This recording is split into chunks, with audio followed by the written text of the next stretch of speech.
On a tendance à penser que le sol, c'est juste de la terre. Mais si ce n'était pas le cas, si le sol sous nos pieds était en fait un livre d'histoire, une chronique silencieuse d'un voyage incroyable qui se déroule sur des milliers d'années. Aujourd'hui, on va décrypter ensemble l'une de ces histoires, celle du sol brun lessivé. Allez, on plonge dans ce récit. On va s'imaginer ça un instant. Que raconterait ce sol? Sûrement une histoire d'exode, avec un voyageur principal, son compagnon de route, et puis une force invisible qui met tout ce petit monde en mouvement. C'est précisément l'histoire qu'on va explorer. Bon, pour bien comprendre ce récit, il faut commencer par le commencement, rencontrer les personnages principaux. Et attention, ce ne sont pas des éléments statiques, non, ils sont bel et bien en mouvement constant. Alors voici notre protagoniste, l'argile. L'argile, ce sont les particules les plus fines du sol. Dans notre histoire, c'est le grand voyageur, celui qui va faire tout un périple, une vraie migration, depuis les couches du dessus vers les profondeurs. Et comme tout bon voyageur, il a besoin d'un compagnon. Et ce compagnon, ce sont les oxydes de fer. Ils s'accrochent à l'argile, ils font le voyage avec elle. Et ce qui est fascinant, c'est que ce sont eux qui donnent à tout ce périple sa couleur si particulière, cette fameuse teinte brun-rouille. Mais alors, qu'est-ce qui déclenche ce voyage? Parce que toute grande histoire a besoin d'un moteur, d'un catalyseur, n'est-ce pas? Pour notre sol, cette force motrice, c'est un processus naturel et vraiment puissant qu'on appelle le lessivage. Le lessivage, en fait, c'est assez simple à se représenter. Le plus simple, c'est d'imaginer l'eau de pluie comme une sorte d'ascenseur. Voilà. L'eau s'infiltre dans le sol et hop, elle embarque nos voyageurs, l'argile et les oxydes de fer, pour un trajet direct vers les profondeurs. C'est vraiment ça, le moteur de tout le processus. On peut décomposer ce voyage en 3 étapes toutes simples. D'abord, l'infiltration. L'eau de pluie, elle rentre dans le sol. Ensuite, le transport. L'eau devient un véhicule, elle embarque l'argile. Et enfin, l'accumulation. L'argile est déposée bien plus bas, dans un nouvel étage. C'est aussi simple que ça. Ok, maintenant qu'on connaît les personnages et le moteur de l'histoire, on va aller voir le point départ de ce grand voyage. D'où partent exactement notre argile et ses oxydes de fer? En sciences du sol, chaque couche porte un nom. La zone de départ, on l'appelle l'horizon AE, ou parfois juste E.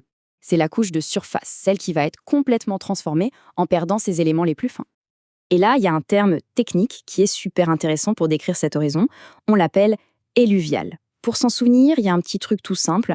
Le E de éluvial, on peut penser à évacuation ou exportation, ou même exit, comme une sortie. C'est la zone de perte, celle qui se vide.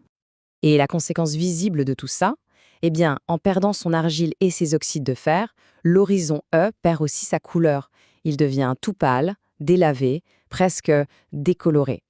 C'est un peu comme la cicatrice laissée par le départ de nos voyageurs. Allez, on quitte le point de départ pour se rendre à la destination finale. Après ce long voyage à travers le sol, où est-ce que notre argile et ses compagnons finissent par s'installer? Bien vu dans l'horizon BT, c'est ici que le voyage s'achève.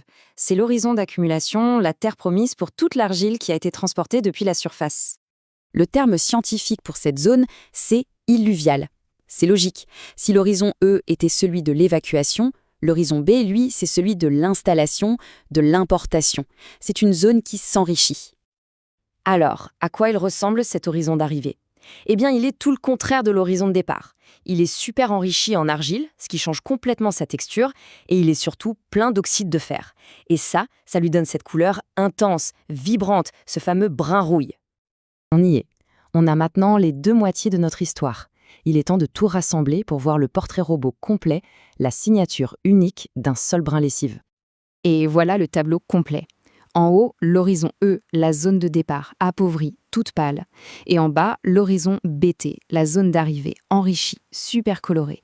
C'est ce contraste hyper net entre le haut et le bas qui est la véritable signature visuelle de ce voyage sous terre. Au final, tout pourrait se résumer à cette simple idée. L'identité même du sol brun lessivé, elle est définie par ce mouvement, ce grand transfert de matière orchestré par l'eau. C'est tout simplement une histoire de migration verticale.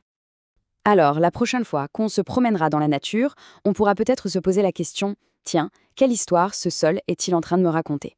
Parce que ce déplacement d'argile, même s'il est invisible à l'œil nu, c'est un témoin silencieux du climat, de la pluie, du temps qui passe. Bref, c'est une histoire écrite juste là, sous nos pieds.